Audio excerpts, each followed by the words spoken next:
Up next, the magician shows you how his stomach magically disappears after he's sliced in 3. And then, a simple balancing act goes bad when a beautiful woman is speared by a spike. Here's an illusion that dates back to the early 1900s. There are photos of Houdini's contemporaries like Howard Thurston performing the original version of this classic trick. The magician shows us an oddly shaped cabinet. He walks around to give us the view from all sides. It looks just large enough to contain a human being.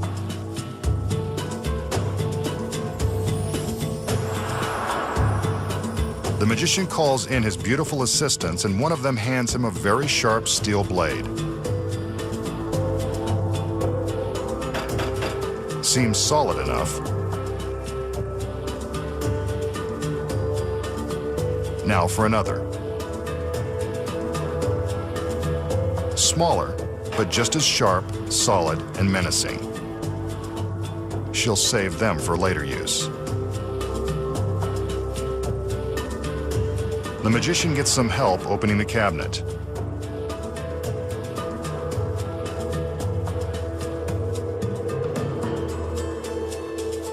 We can pretty much imagine what's going to happen next.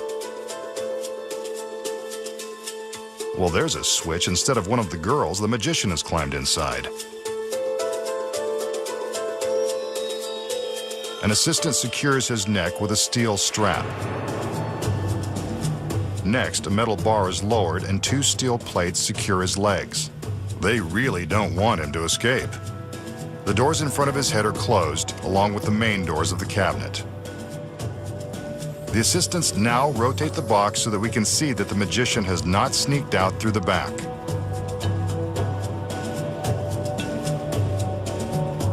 Next, the girl with the sharp blade slides the smaller one into the cabinet at neck height, separating the magician's head from the rest of his body.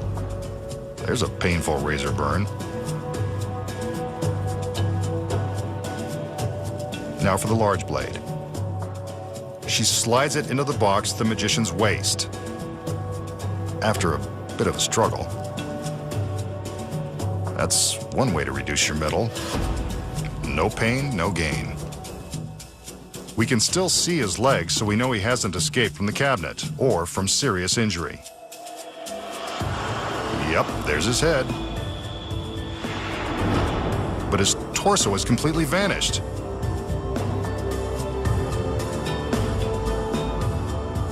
The girls open the doors on each side, and now the back. Gone.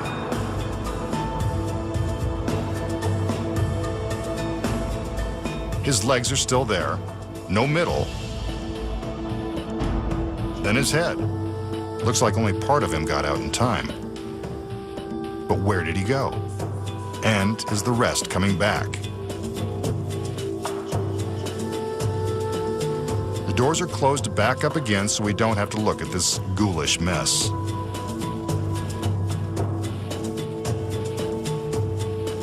Now the blades are removed. First the big one,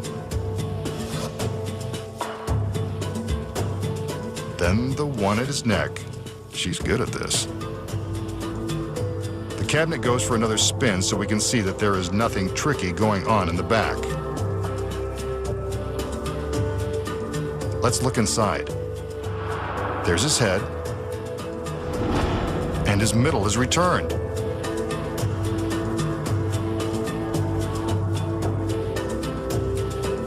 The metal fasteners are removed and the magician steps out. Still alive and showing no ill effects. Just like magic. But you know there's a secret.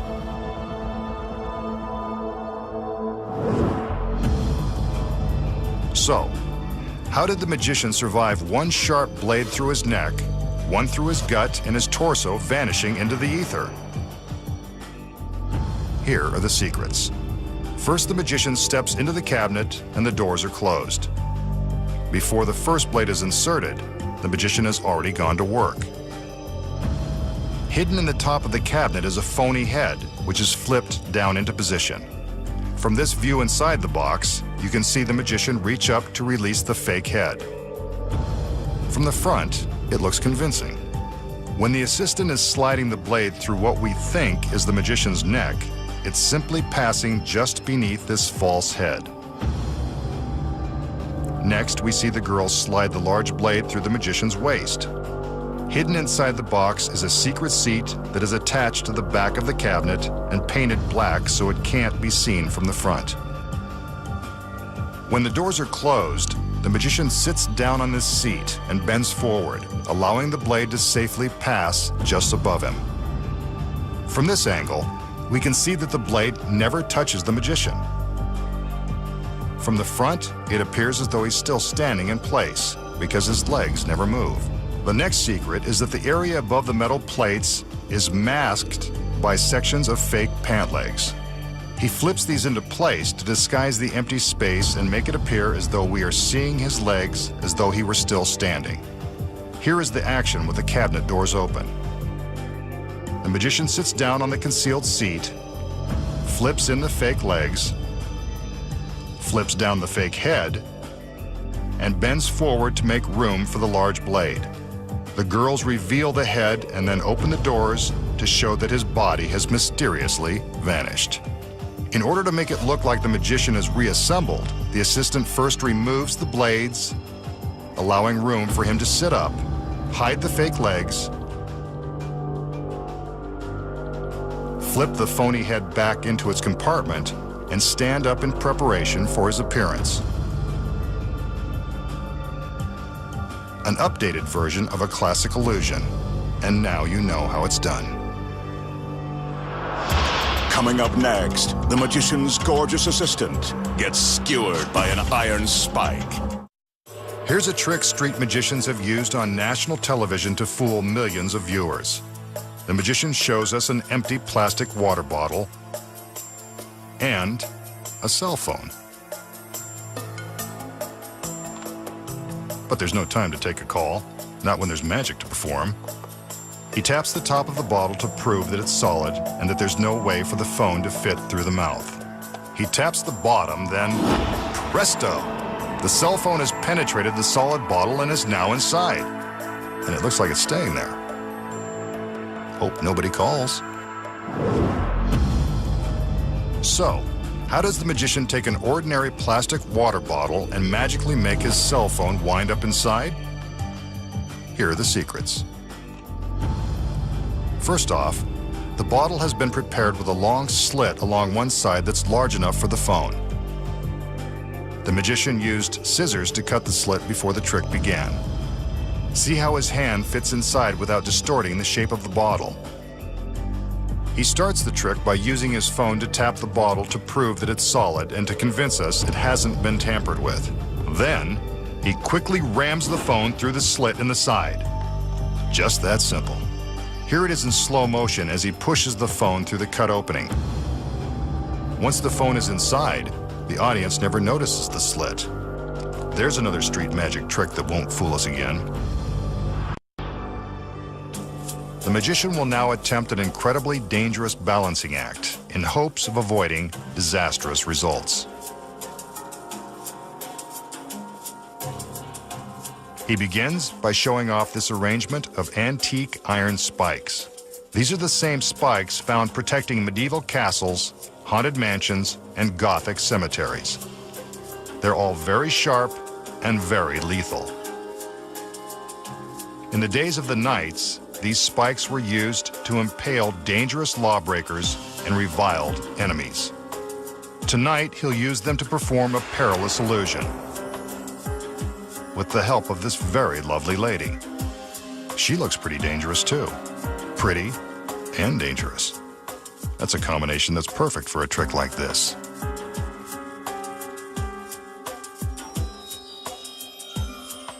He calls in the help of two male assistants in the event this girl is too much for one masked man to handle.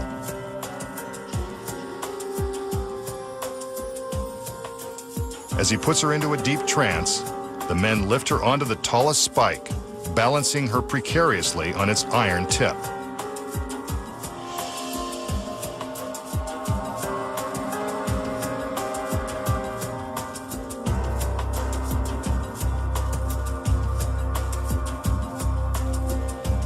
The magician continues to conjure, being careful not to let the girl slip out of her trance. Ouch. The girl has been impaled by the spike. The tip has plunged all the way through her stomach, coming out the other side. This is a case for workers' comp if she somehow survives. Still, even pierced by the stiff iron rod, she manages to look graceful and gorgeous. Maybe this was the magician's plan all along. To stab a girl in the back by magic. What did this dangerous beauty do to deserve such a painful punishment? And is she past the point of no return? Let's find out.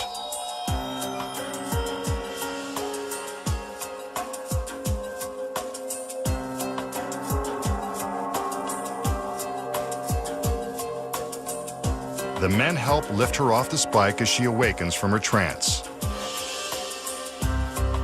Finally, the girl slept through it and came out unharmed. And look at that. She doesn't even hold a grudge. Maybe women do like bad boys after all. But just because she survived looking as incredible as before doesn't mean you should try anything like this at home. After all, this was just an illusion, and they know the secrets. We just saw the masked magician place his stunning assistant on the point of an iron spike and impale her.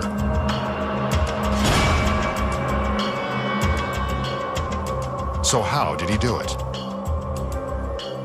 Here are the secrets.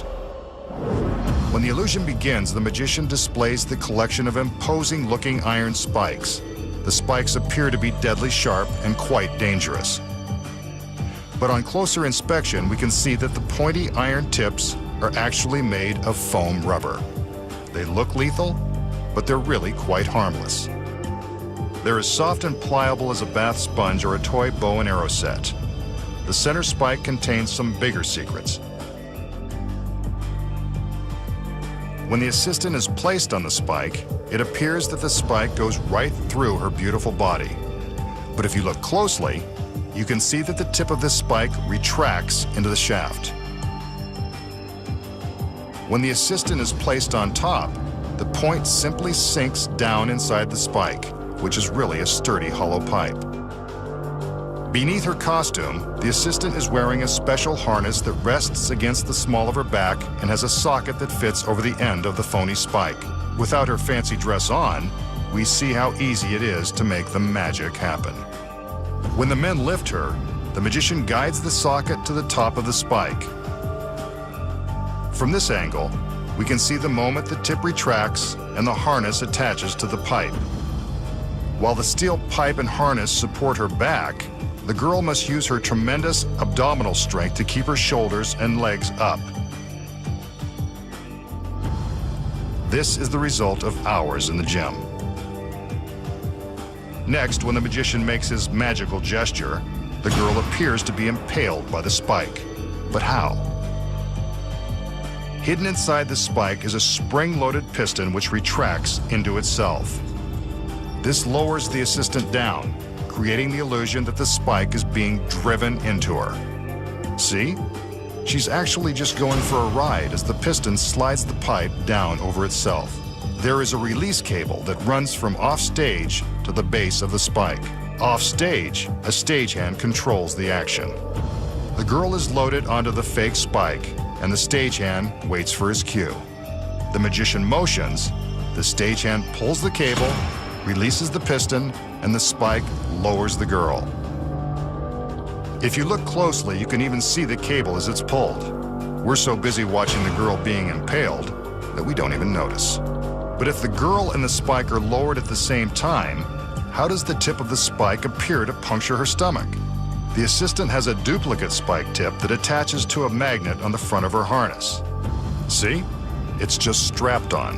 Her careful timing when placing the tip creates the illusion that the duplicate tip is actually being driven through her. As she's being positioned on the pipe, the girl removes the extra tip from a secret pocket in her costume and conceals it in her hand. Notice that she keeps her hands directly above her abdomen until the tip appears to puncture her. This is to hide the fact that she's securing the tip to the magnet. Once the piston lowers and the tip is attached, all she has to do is let her arms fall and reveal the tip. The illusion that she is impaled is very convincing. But how does the spike appear to be its original height once the girl is lifted off? A hidden pedal operates a hydraulic lift inside the pipe. It works like a dentist chair, raising the spike back up.